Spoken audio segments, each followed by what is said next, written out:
जब से ऐतिहासिक फिल्म पद्मावती बनी है तब से राजस्थान के इतिहास को लेकर लोगों में काफ़ी दिलचस्पी जाग उठी है। ये तो हम सभी जानते हैं कि राजस्थान के बहुत से पुराने किले ऐसे हैं जिनका इतिहास आज भी लोगों के जहन में कई सारे सवाल खड़े कर देते हैं। आज हम आपको राजस्थान के एक ऐसे किले के बारे में बताने वाले हैं जिसके इतिहास को जानने के बाद लोग शायद ही सदियों तक उसे भुला पाएंगे।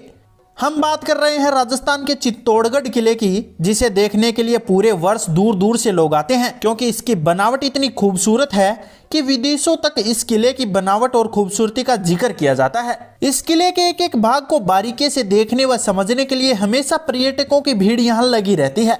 लेकिन आपको बता दें कि इस किले के एक हिस्से में ऐसा रहस्य भी है जिसकी वजह से उस हिस्से में जाने की हिम्मत आज तक कोई नहीं कर पाया है, और यह हिस्सा है चित्तौड़गढ़ किले का जौहर कुंड, जहां जाना तो दूर कोई ख्याल में भी इस जगह के पास जाने के बारे में नहीं सोचता। और यदि कोई बहुत हिम्मत करके इस कुंड के पास जाने की कोशिश करता है तो वो असफल हो जाता है। तो आइए इस वीडियो में हम आपको बताते हैं इस जौहर कुंड के रहस्य के बारे में। इतिहासकारों के मुताबिक इस जौहर कुंड को हॉन्टेड यानी भूतिया यानी नकारात्मक शक्तियों से युक्त माना गया है, जिसके पीछे एक बहुत बड़ी कहानी है जो प्यार, दुश्मनी और एक बड़े बलिदान को बयां करती है। चित्तौड़गढ़ का किला जो अपनी खूबसूरती और भव्यता के लिए तो जाना ही जाता है, साथ ही यह शहर रानी पद्मिनी के बलिदान के नाम से भी जाना जाता है। रानी पद्मिनी जो खूबसूरती की मलिका थी और शायद संपूर्ण इतिहास में इतनी खूबसूरत कोई और रानी होगी, लेकिन इनकी यही खूबसूरती इनके लिए त्याग का कारण बन जाएगी, ये किसी को कहां पता था। और यही वजह थी कि रानी पद्मिनी की खूबसूरती उनकी दुश्मन बनी। और तब चित्तौड़गढ़ के इतिहास के पन्नों से जुड़ा एक काला पन्ना राजा गंधर्वसेन और रानी चंपावती की बेटी रानी पद्मिनी, जो चित्तौड़गढ़ की रानी थी, बचपन से ही उनके माथे के तेज और खूबसूरती के चर्चे हर जगह होते थे। बड़े होने के बाद जब विवाह का समय आया तो अपनी सुंदर सुशील पुत्री के लिए राजा ने स्वयंवर का प्रबंध किया, जिसके बाद पद्मिनी का विवाह राजा रतन सिंह के साथ हो गया। राजा रतन सिंह काफी शूरवीर योद्धा थे, उनकी पहले से ही 14 रानियां थी। ये दोनों राजा रानी खुशी के साथ अपनी जिंदगी बिता रहे थे।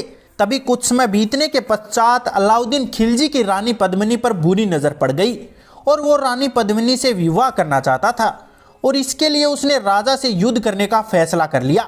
और इस युद्ध में उसकी जीत हुई और राजा रतन सिंह की इस युद्ध में पराजित हुई और वो वीरगति को प्राप्त हो गए।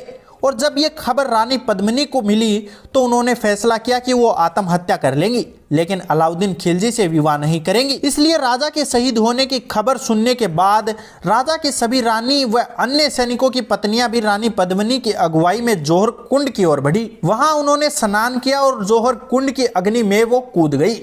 इतिहासकारों के अनुसार इस कुंड में छलांग लगाने वाली सबसे पहली रानी पद्मिनी ही थी। इसके बाद एक एक करके राजा की सभी रानियां और शहीद सैनिकों की पत्नियों ने जौहर कुंड में कूदकर अपनी जान दे दी थी। जैसे ही सभी रानियां इस कुंड में कूद गई थी, उसके बाद अलाउद्दीन खिलजी के सैनिक इस दुर्ग के अंदर आ गए थे। उन्हें जौहर कुंड से चीखने की आवाजें आई, लेकिन वे इस कुंड के पास जाने से असमर्थ थे क्योंकि इस कुंड से बहुत तेजी से अग्नि की लपटें निकल रही थी।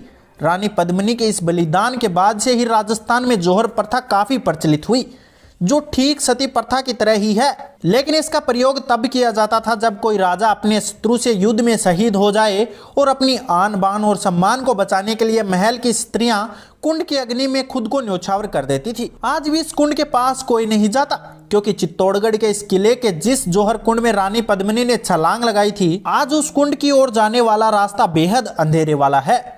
और यहाँ तक कि इस कुंड की वो रास्ते की दीवारों में आज भी कुंड की अग्नि की वो गर्माहट महसूस की जा सकती है। इसलिए इस जगह को नकारात्मक शक्तियों से पूरित माना जाता है, और जो कोई भी इस कुंड के करीब जाने की कोशिश करता है उसे बेहद आपत्तिजनक एहसास और घबराहट का सामना करना पड़ता है। तो रानी पद्मिनी के जौहर कुंड के रहस्य का ये वीडियो आपको कैसा लगा, आप हमें कमेंट करके जरूर बताएं, और अन्य ऐसे ही वीडियोस देखते रहने के लिए आप हमारे चैनल को सब्सक्राइब जरूर कर लें।